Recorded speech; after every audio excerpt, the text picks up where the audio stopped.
Good day, fellow scapers. My name's Deck, but please call me Hobo, and welcome back to my channel. So since the release of the new cape variant for the Master Max cape, I've been putting in a colossal amount of effort to try and get my skills from 99, absolutely abysmal, to level 120 so I can find out how good it feels to be wielding the new particle cape, which I must say looks absolutely boss. So to do this, I've been taking on the perfect trifecta for earning money, earning experience, and something a little bit fun to do in the meantime. What I'm talking about is, of course, Elite Dungeon 1, the Uncharted Isles, and player-owned ports.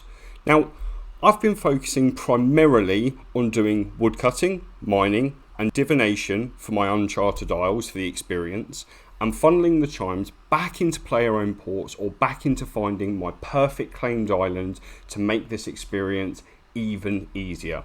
Of course, you can also earn chimes and Taijutsu from Elite Dungeon 1 by using your tokens to buy port enhancers from the Dungeoneering shop, which in turn help buff the stats of the sailors you send from ports as well, which results in even more resources or experience, etc.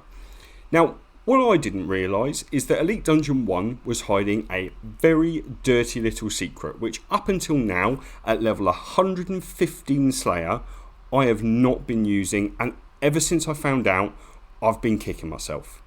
Of course, I've been doing the usual, which is cashing in on Reaper tasks for some passive Slayer experience, but I'll be honest, not only is it minimal in comparison, it's just not as fun to do. So I'm not somebody who massively enjoys doing the Slayer stuff. I don't really enjoy doing mob creatures or anything like that. I prefer to do a lot of bossing, get in, get out, and make a lot of money. Now, since the 15th of November, I've been farming ED1 like an absolute madman to try and earn money, and I've gone from having done it no time at all, literally 0 kills, either group or solo, to having completed it over 220 times, not only earning me the log, but several billion to boot. Now, as I've got a little bit of experience here, I'm now able to do 4 Elite Dungeon runs per hour. Stay tuned for later this week, where I hope to be releasing a guide on how to do this without a super sweaty method. But what I will say, it was literally only yesterday that a friend informed me of a passive way I could have been earning an absolutely massive amount of Slayer experience without doing anything differently at all. Enter Ling. Now, Ling is a character who is unlocked when you've got level 90 Slayer and you've discovered them through player-owned ports. Generally speaking, you can send her out on voyages as part of the storyline to progress that. However, there is also one major thing that is different.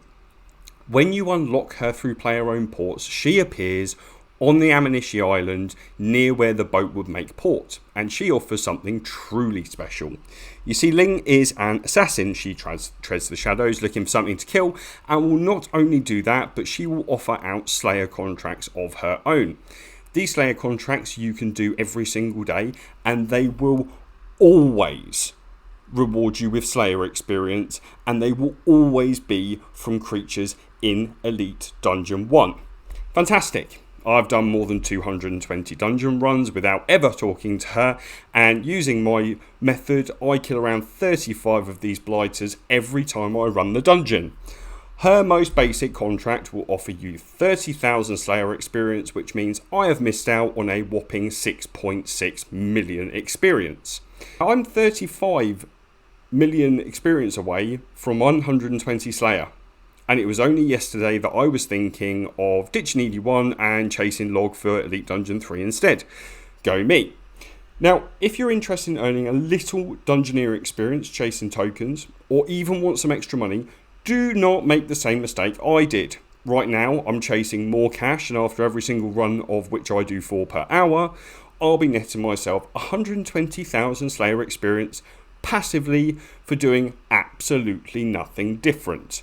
All you have to do is, after you've completed the contract, run back to Ling, speak to her again, pick up another one, and carry on your merry way. This, of course, also earns you Slayer points just for the fun of it.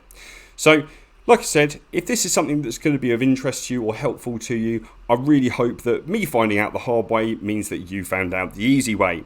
Like I said in some of my previous videos, I do enjoy making this kind of content. If you found this type of content helpful, useful in any way, shape or form, or alternatively you just want to see the Elite Dungeon 1 guide, please drop a like, subscribe to the channel, drop a comment, and let me know what you'd like me to release next. But yeah, for now, I just wanted to upload something just so you guys could get a little bit of advice. So apart from that, happy scaping.